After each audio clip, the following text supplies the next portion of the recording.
Bonjour et bienvenue à Encyclique, un podcast où nous donnons notre vérité sur tout ce qui touche de près ou de très loin au vélo. Je suis Jonathan Berroy. Et moi, Benoît Simard. Et aujourd'hui, Benoît, je veux adresser une question de matériaux. Je connais pas matériaux, c'est son nom de famille? C'est matériaux acier, matériaux aluminium, matériaux carbone et matériaux titane et peut-être même matériaux bois. Parce que les vélos sont faits en différents alliages. Et tu vois, je roule beaucoup pour Vélo Mag avec des clubs majoritairement de route à l'occasion de gravel et surtout sur la route. J'arrive là. Même chose dans des grands événements.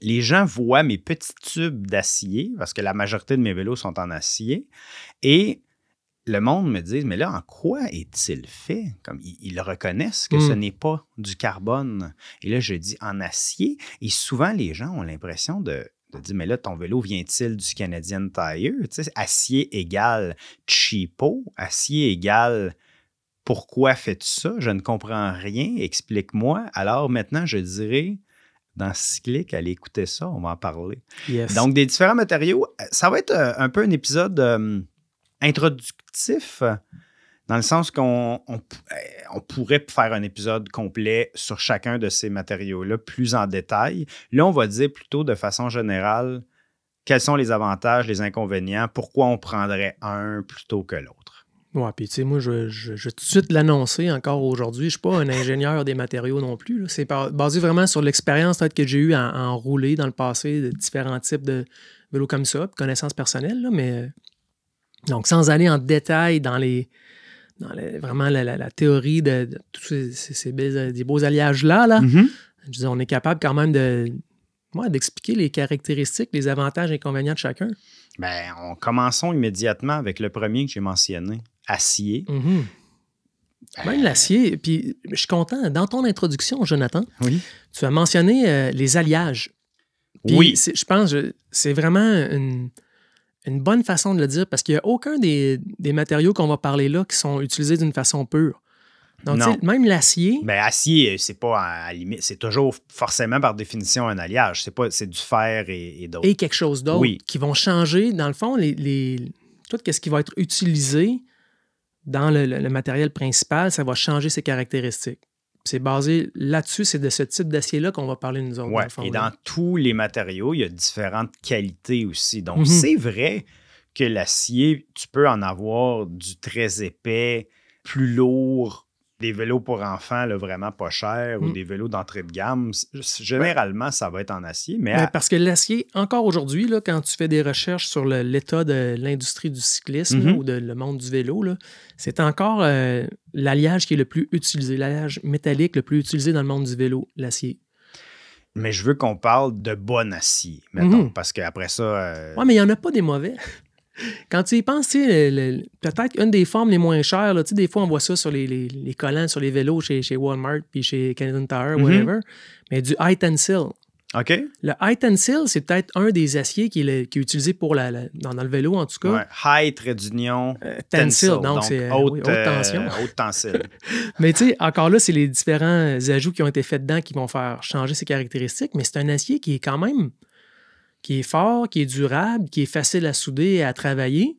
Je mange moi-même avec de l'acier. J'utilise des ustensiles. Après le high tensile, le ustensil.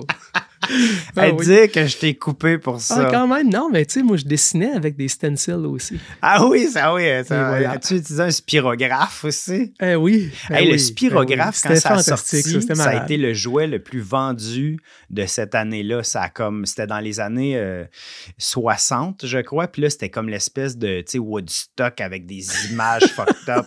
Puis là, ils ont sorti le spirographe. Les crayons fonctionnent avec de l'encre au LSD. Non, mais tu sais, t'as des formes rondes, puis comme, tu sais, kaléidoscope. Tu regardais, t'es comme, oh, man, c'est pas grave. OK. All right. Acier high tensile. Oui. Alors, ça c'est, mettons, vélo plus cheapo. Ben oui, c'est ça. C'est le pain et le beurre des matériaux pour des vélos économiques, là, de magasins à grande surface. Puis j'imagine, toi qui as voyagé à travers le monde, Je veux dire, quand tu vas dans des pays un peu moins riches, très populeux, il ne doit pas se promener même du monde en vélo de carbone là-bas. Là. Non, des vélos d'acier. Ouais, c'est même, c'est probablement du height and seal. En fonte, quasiment, tes lèvres. Puis, ah ben ça, c'est comme les vélos hollandais, le fameux vélo hollandais. Il est probablement fait en height and seal. Ce qui est au-delà du matériau aussi, ce qui est intéressant dans les autres pays, puis je suis souvent en tête en Ouzbékistan où se promener en vélo, comme ça, merci. Je fais juste nommer des pays en ce temps pour t'impressionner. J'ai des beaux moments. En Ouzbékistan, les jeunes, beaucoup, mais plein de monde se promènent en vélo. Mais c'est pas le cas de tous les pays voisins qui entourent ce pays-là. Je sais pas pourquoi. Là-bas, les gens vraiment se déplacent énormément en vélo, mais ils semblent avoir une seule grandeur de cadre, et c'est-à-dire double extra large. Ben oui, parce que c'est le dernier vélo que je t'achète, tu vas grandir plus tard. Sérieux, c'est ça. Là, j'ai roulé à côté de jeunes qui avaient comme 8 ans, puis pour pédaler, là, quand la pédale, mettons, côté gauche était en bas, bien, tout leur corps descendait du côté gauche. C'est une façon de limiter le nombre de naissances aussi. Tabarnan, hey, ça frotte sur le petit pinou, là, ça, là, gauche-droite, là. C'est que faut pas que tu plantes. C'était quand même impressionnant. Donc, ça, c'est pour parler de l'acier height and seal. Ouais. Qu'est-ce qu'on on voit souvent, ça va être le CR, trait d'union MO, ou chromoly, ou des alliages de ce type-là, parce que tu as mentionné effectivement que les aciers, c'est toujours, par définition, un alliage. Après ça, il y a des alliages matériaux, effectivement, ouais, de différentes qualités. C'est quoi un chromoly? Ben, le chromoly, c'est parce qu'ils vont avoir ajouté justement du chrome. Dans la formule, dans la recette de cet acier-là, qu'ils le font fusionner, ils rajoutent des ingrédients dedans. Mm-hmm. Entre autres, le chromoly, c'est parce qu'ils vont avoir ajouté du chromoly. Du chrome et du molybdène. Okay. C'est différentes choses qu'ils vont ajouter en pourcentage là, X pour donner des caractéristiques différentes. Dans le fond, peut-être d'ajouter du chrome, ça va ajouter à la force du matériel. Donc, c'est ça. On atteint la limite de mes connaissances sur la chimie des matériaux. Le chromoly qui est le plus connu, c'est le 4130. Mm-hmm. Et ça, c'est utilisé pas juste en vélo pour faire des cadres, des tubes de vélo. C'est utilisé dans l'aéronautique, dans les automobiles aussi. Mm-hmm. Puis le 41, c'est l'alliage de chrome, de molybdène, de fer et de carbone, parce que du fer et du carbone, c'est ce qui donne ton acier. Donc, le 41, c'est le type de mélange dont tu parlais. Et le 30, ça veut dire qu'il y a 0,3 % de carbone. Bon. Puis ça, ton 41-30, c'est comme ton acier intéressant. C'est pas la plus grande qualité, mais à taille. C'est fabriqué, mettons, sans nom. Là. Sinon, il y a des compagnies aussi qui ont des noms de tubes. Après ça, c'est un fabricant. Reynolds font du 41-30 aussi à quelque part. Il y a des... Donc, c'est une des recettes qui existe pour avoir un tube qui va être plus performant qu'un height and seal régulier, mais il risque d'être un petit peu plus léger en termes de poids, donc il va être plus intéressant pour la fabrication de vélos. Ce qui est intéressant aussi, c'est qu'il n'y a pas une épaisseur typique. C'est pas parce que tu as tel type de tube que ça va être la même épaisseur. Bien, ça, tu commences à parler justement des variations d'épaisseur dans les matériaux, mais différents types d'acier vont te permettre ça. Peut-être qu'un height and seal régulier ou un acier de autre grade ne sera pas aussi facilement étirable, moulable, formable. Okay. Donc là, quand tu arrives dans les séries 41-30, puis le chiffre, c'est une recette. Après ça, il y en a qui vont entendre parler du Reynolds 853, 831, 531, peu importe, 520. Mais c'est toutes des recettes, ça, autrement dit. Puis il y en a de ces types-là qui vont être plus facilement... Toi, tu allais parler de variation d'épaisseur dans le tube, mais pour optimiser la légèreté de ces matériaux-là, ils vont étirer des sections où est-ce qu'il va y avoir moins de stress appliqué sur le matériel. Peut-être que où est-ce qu'il va y avoir les soudures, ils vont le faire un petit peu plus épais. Ouais. Il y a différentes façons d'arriver à ça. Dans le fond, la variation d'épaisseur, ça peut être par l'intérieur qu'ils vont le faire. Ils peuvent étirer le matériel, ils peuvent l'écraser à des places. Donc, quand on parle d'acier, c'est que c'est vraiment un matériel qui sont rendus capables de former comme ça pour optimiser en fonction de l'utilisation. Tout ça pour dire que l'acier, donc il y a moyen d'avoir un acier de base et un acier de très, très haute qualité. Absolument. Il y a moyen d'atteindre même des vélos d'acier qui sont à peu près le même poids que le carbone, qui est réputé pour être très, très léger. J'en ai trouvé des vélos en acier, là, 1100 grammes, 1112 grammes pour le cadre, 260 pour une fourche en carbone, 4,5 kilos au complet le vélo avec un cadre en acier avec un pédalier double, c'est-à-dire moins de 10 livres pour un vélo en acier. Ouais. Donc, il y a moi, moyen ça m'étonne d'avoir... pas, moi, d'entendre ça. Qu'est-ce que tu as trouvé comme légèreté là? Ensuite, ça va affecter les caractéristiques du vélo, par exemple. Oui.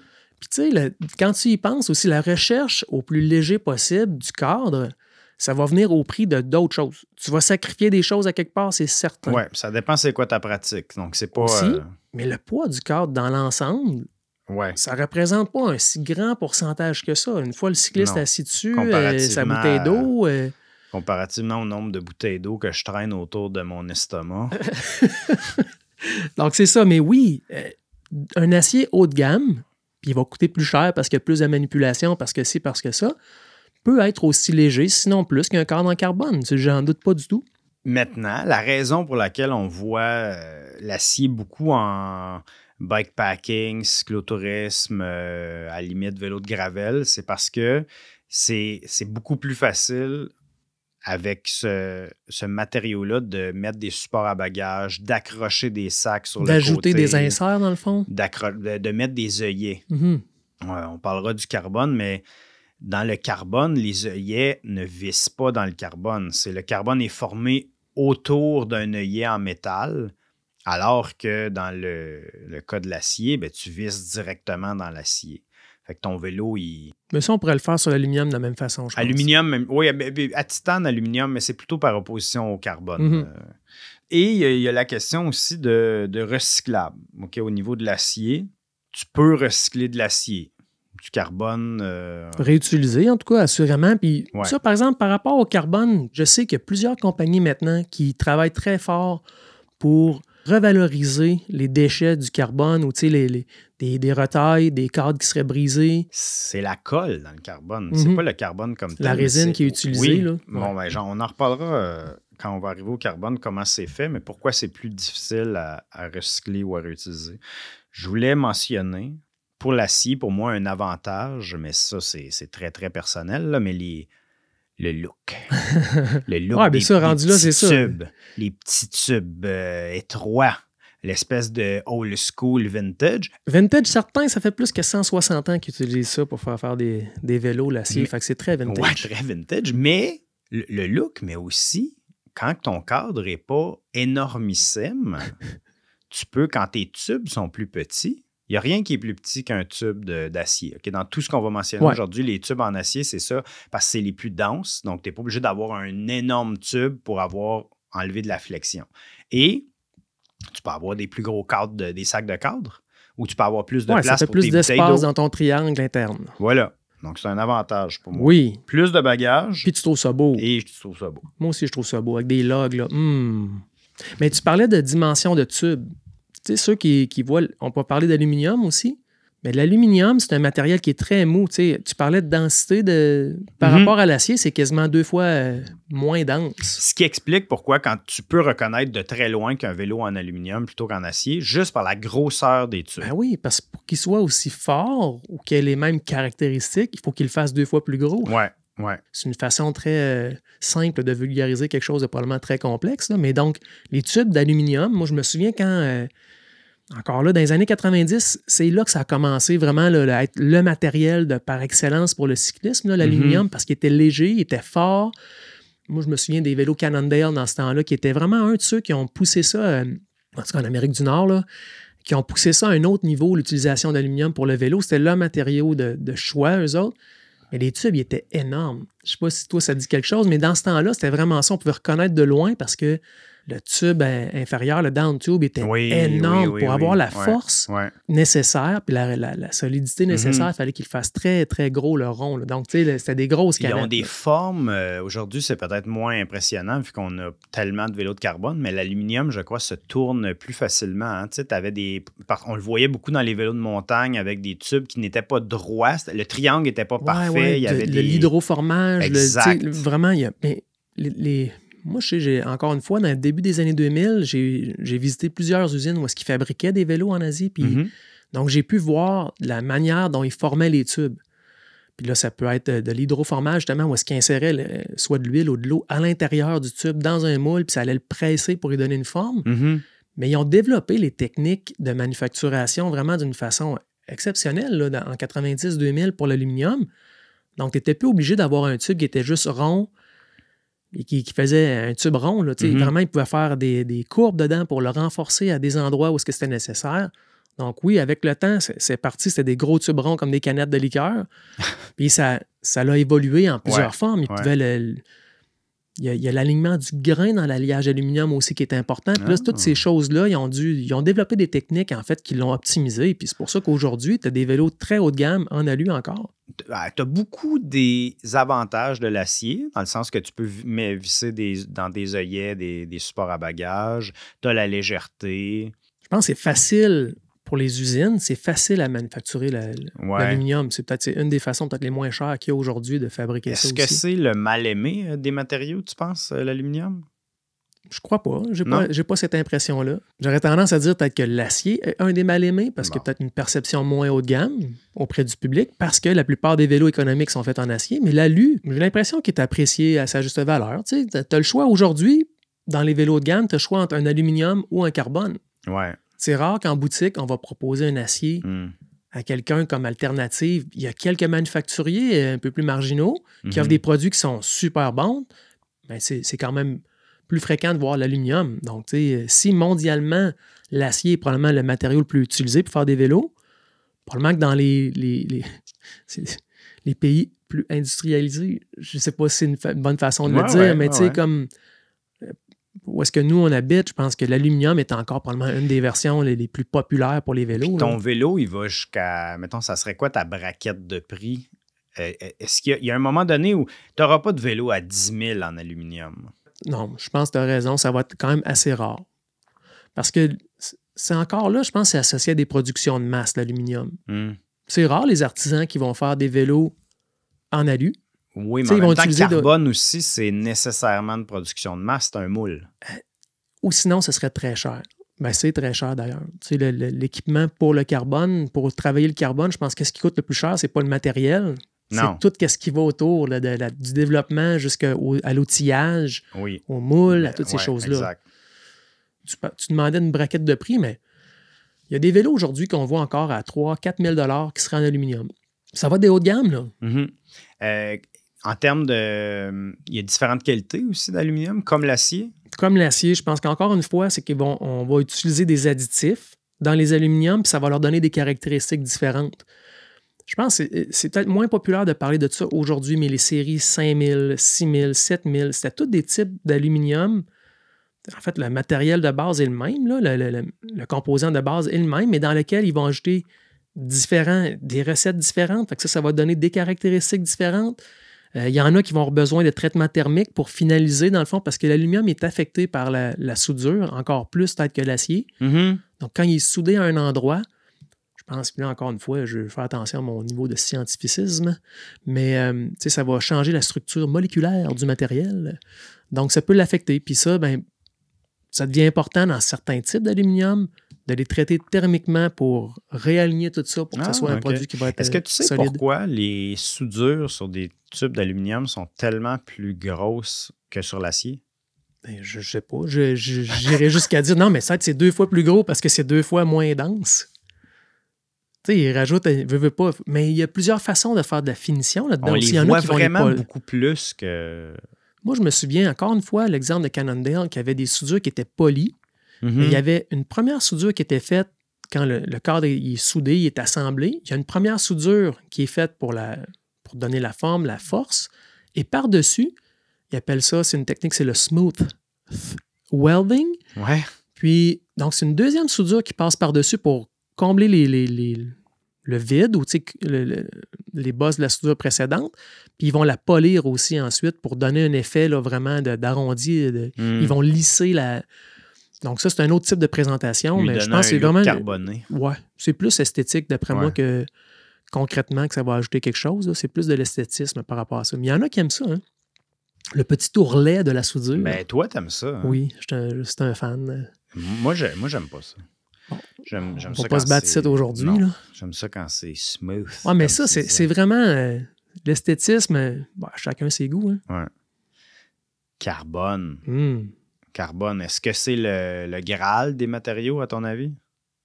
Tu sais, je pense que c'est quelque chose qui est super pratique. Ça a des belles caractéristiques aussi. Moi, qu'est-ce que j'en comprends, c'est que c'est encore plus facile, entre parenthèses, facile, avec le carbone, de renforcer des endroits particuliers, de donner des caractéristiques à certains endroits, parce que là, on va jouer avec le nombre d'épaisseurs de fibres, le nombre d'épaisseurs de... Tu sais, c'est un tissu, le carbone, tu en as parlé tantôt, dans lequel il ajoute une résine qui va durcir en place comme ça, mais dépendamment du nombre d'épaisseurs de matériel, puis le type aussi de carbone, s'il est plus ou moins... Le carbone, c'est une fibre, donc ça permet de faire des formes qui sont beaucoup plus... C'est parce que dépendamment le nombre d'épaisseurs que tu vas ajouter, tu vas donner de la force à des endroits, puis tu peux pas en enlever à d'autres, mais tu peux alléger à d'autres places. Ouais. Dépendamment de la façon dont tu vas aligner ces fibres-là, tu vas donner des caractéristiques aussi. T'sais. Donc, autant c'est très complexe de comprendre comment bien aligner les fibres, combien ajouter des bonnes épaisseurs aux bons endroits, autant je crois que c'est quand même assez simple de renforcer un endroit sans affecter un autre. Donc, c'est pour ça que le carbone a des choses vraiment bien. Je t'ai dit, j'avais visité à Taïwan le musée de la culture cycliste de Giant. Donc, ça parle en partie de Giant, pas juste de Giant. Giant, qui est la plus grande compagnie de vélos dans le monde. Je pense que c'est moins présent ici là, par rapport à Trek ou Specialized, mais en Asie, c'est omniprésent, là, les vélos. Et Giant, c'est la seule, ou peut-être qu'il y en a quelques autres, là, mais c'est très, très rare aujourd'hui, qui contrôle tous les aspects de la manufacture jusqu'à avoir leur propre magasin. Ce qu'ils m'ont expliqué là-bas au musée, c'est qu'eux, ils n'achètent pas du textile de carbone. Ils achètent de la fibre. Et ils le tissent à l'interne. Ils achètent du fil de carbone. Et ils font de la recherche et du développement. Et ils ont, pour faire leur vélo, ils ont 60 types de textiles de carbone, selon un tressage différent, qui va être plus léger, plus résistant. Et c'est ça, ils vont les utiliser, ces morceaux-là, à différents endroits dans le cadre. Donc, ton pédalier va être plus résistant que ton tube supérieur, par exemple. Tu parles de fibre, puis le carbone, c'est une fibre qui est carbonisée.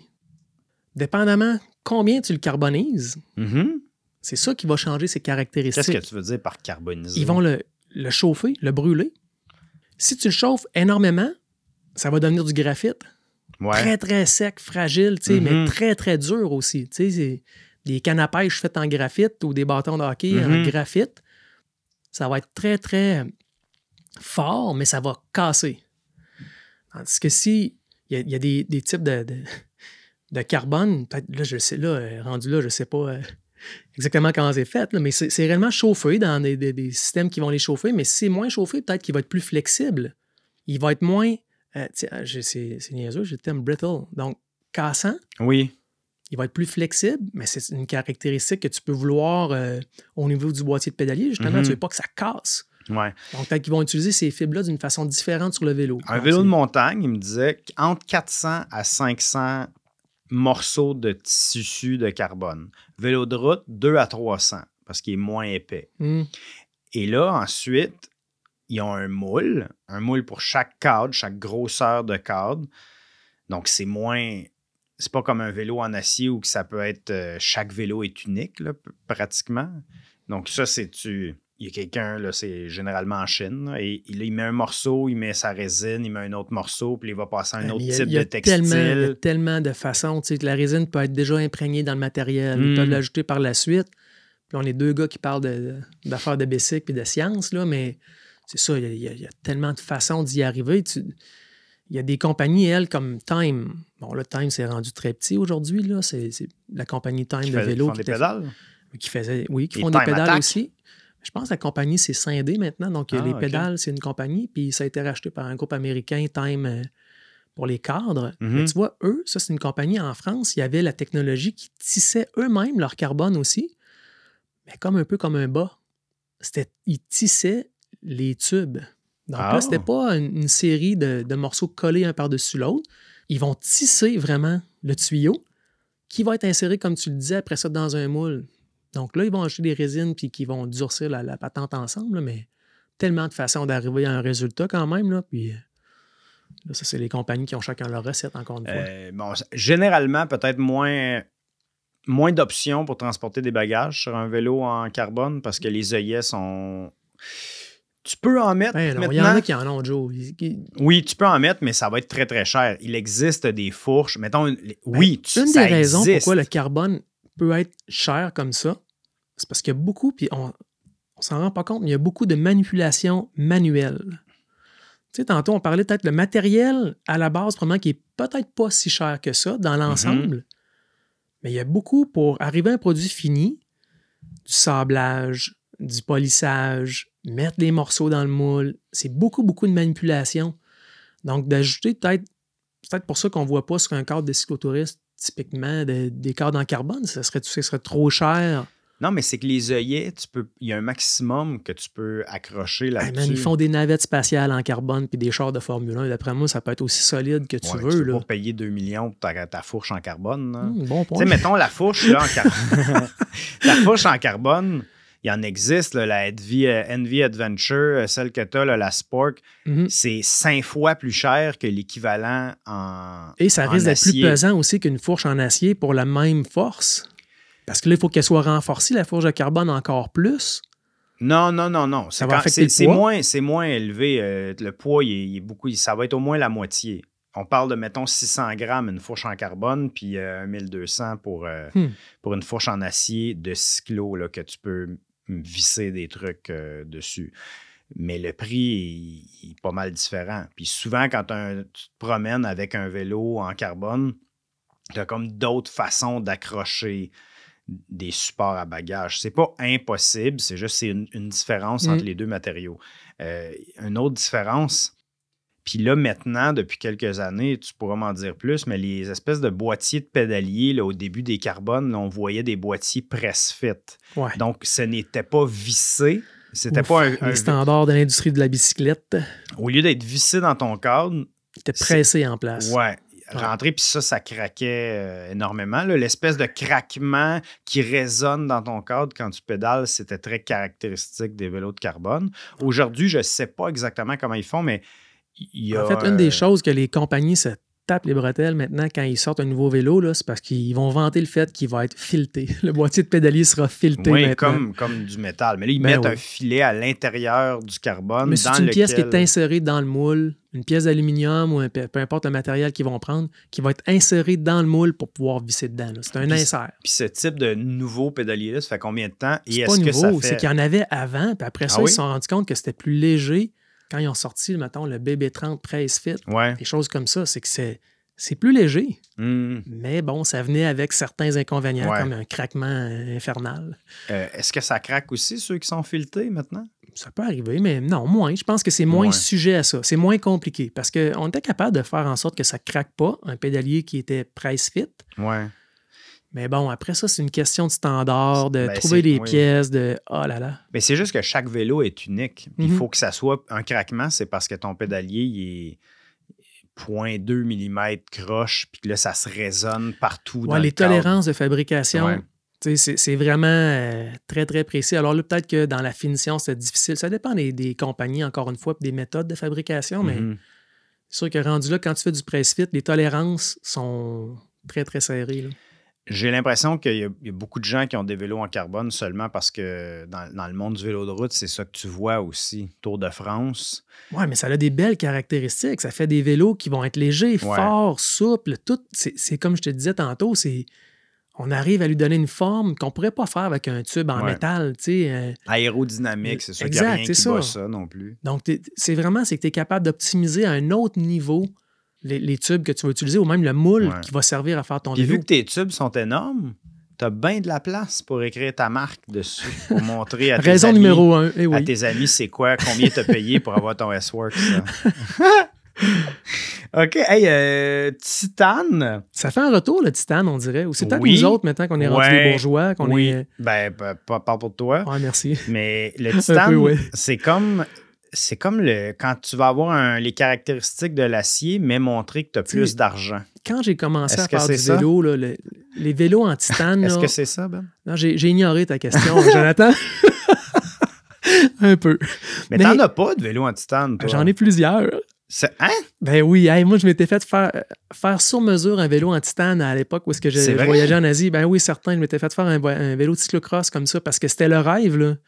Dans les années 90, début 2000, 90, les vélos en titane, tu sais, t'as dit que tu appréciais le look de ton tube en acier. Oui.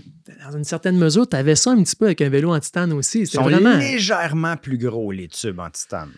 Dépendamment du matériel qu'ils ont utilisé, mais oui, c'est un petit peu plus gros. Il y a différentes façons de le présenter, là, mais c'était le rêve, c'était rare, c'était cher. C'était très cher parce que c'est des vélos qui sont compliqués, je pense. La méthode de fabrication pour ça prend un outillage un peu spécial. Le matériel était plus rare. Le matériel, la qualité de l'air pendant que tu soudes aussi, ça doit être davantage contrôlé. Ça doit être fait dans un environnement contrôlé là, par rapport au gaz et tout ça.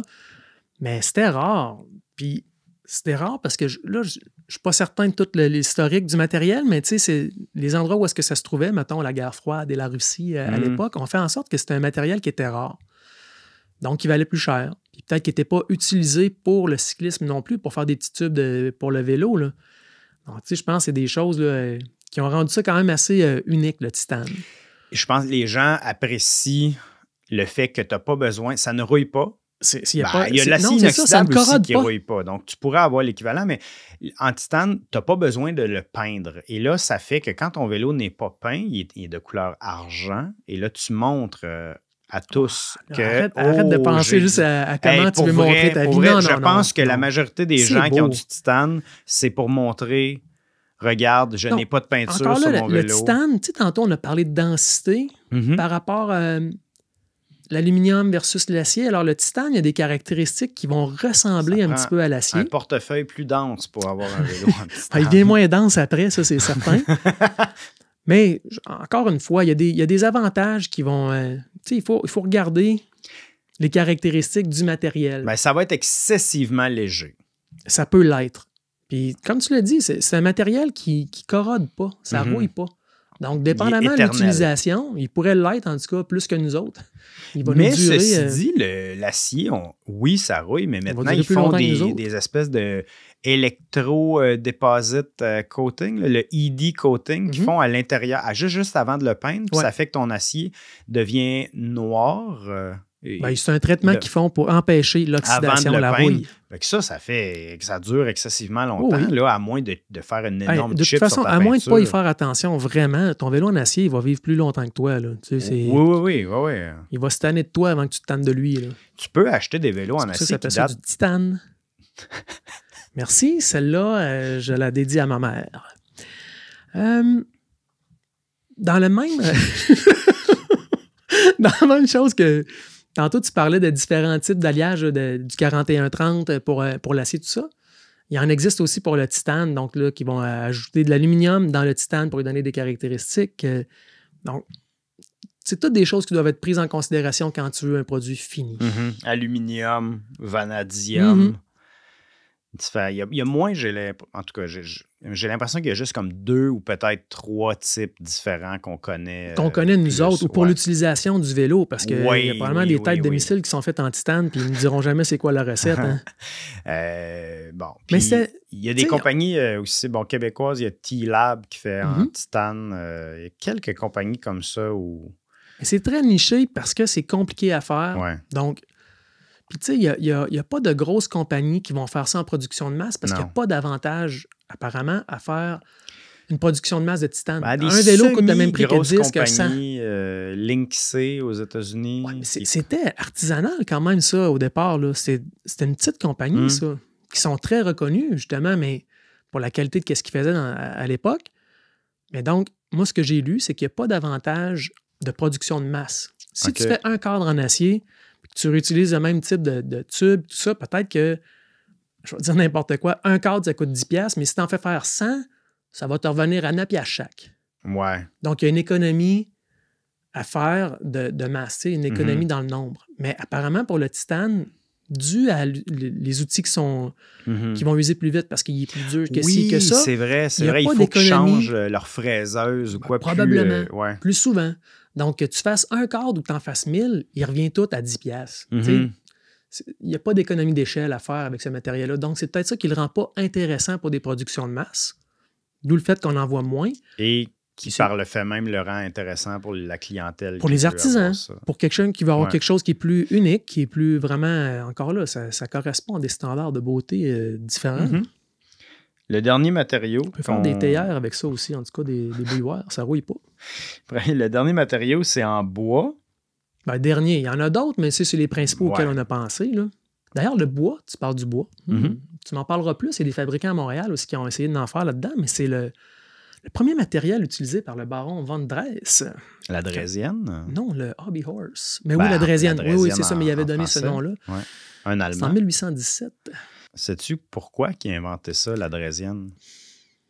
J'ai tout le temps une pause. Avant que Joe me dise quelque chose comme ça, il me regarde avec un sourire. Vous devriez voir ça, là. Mais d'ailleurs, je pense que c'est l'occasion. En fait, sais-tu quoi? Quand je travaillais dans un bureau, c'était le commentaire qu'on me disait, on ne sait jamais si c'est un fait ou si tu vas faire un gag.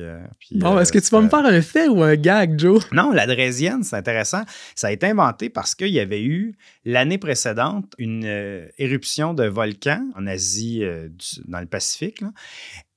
Ça avait eu un impact. Ils ont appelé ça même en Europe. C'est un gars en Allemagne, là, M. Dres. Là. Ben, l'hiver suivant, ça avait eu un impact ça a été l'été où il n'y avait pas fait soleil. Puis là, ils n'ont pas pu avoir des céréales pour les animaux. Puis lui, il a inventé ça pour que les gens puissent aller d'un village à l'autre. La Draisienne, les premiers vélos... plus vite qu'un cheval. Ben, oui, ça a été inventé pour remplacer les chevaux. Pourquoi? T'as appelé ça Hobby Horse en anglais? Oui, c'est ça. C'est pour se balader. Ben, c'est exactement ça. À cause du volcan en Asie. Donc, vous aurez appris ici, aux encycliques, que le Hobby Horse a été inventé à cause d'une éruption volcanique en Asie par quelqu'un en Allemagne. Et ça avait fait plus de neige en Europe également. Et c'est les mêmes années que Charles Dickens avait écrit Christmas Carol et des trucs comme ça, où il y avait vraiment beaucoup de neige en Angleterre. Impressionné. Non, merci, Jonathan. Voilà. Malade, ça. OK, alors, tu parlais du premier vélo, le Hobby Horse, la Draisienne, donc le baron.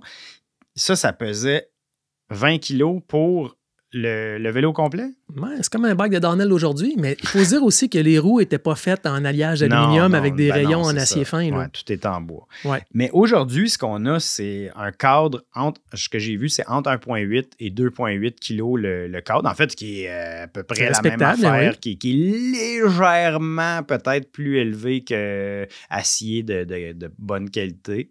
Minimalement, mais comme tu as mentionné après, tous les composants ajoutent à ça. Donc, le cadre, quand même assez minimal. Un look qui est très, très différent. On va utiliser souvent le frêne. À la limite, des fois, j'ai vu du bambou aussi, mais le bambou, on l'a vu. Moi, j'ai vu plusieurs choses comme ça. Vraiment, il faisait des... c'est des logs, des empiècements. Ouais. Mais encore là, il y a beaucoup de composites qui est inséré là-dedans. Fait que ton bambou remplacerait juste tes tubes. Peut-être ton frêne, il est complètement là, tes jonctions. Le bambou, c'est un empiècement. Ouais. C'est vraiment des empiècements, un tube rentré dans un autre. Tandis que là, quand tu parles de frêne, c'est vraiment des morceaux qui sont au fabriqués. Complet, sauf les endroits où tu mets ta roue, là, où tu visses ton essieu. En as-tu déjà vu? À Montréal, il y a la compagnie Scylla. Je pense que c'est anciennement Piccolo. T'en as jamais vu en vrai? J'ai même pas essayé un vrai vélo comme ça. Ce que j'ai vu par rapport à ça, ils disent que c'est 15... Quand tu produis un cadre en bois, c'est 15 fois moins de gaz à effet de serre que... Ouais, sauf que ça prend tellement de temps à faire que tu as dépensé plus de nourriture et de tout. C'est pas tant avantageux.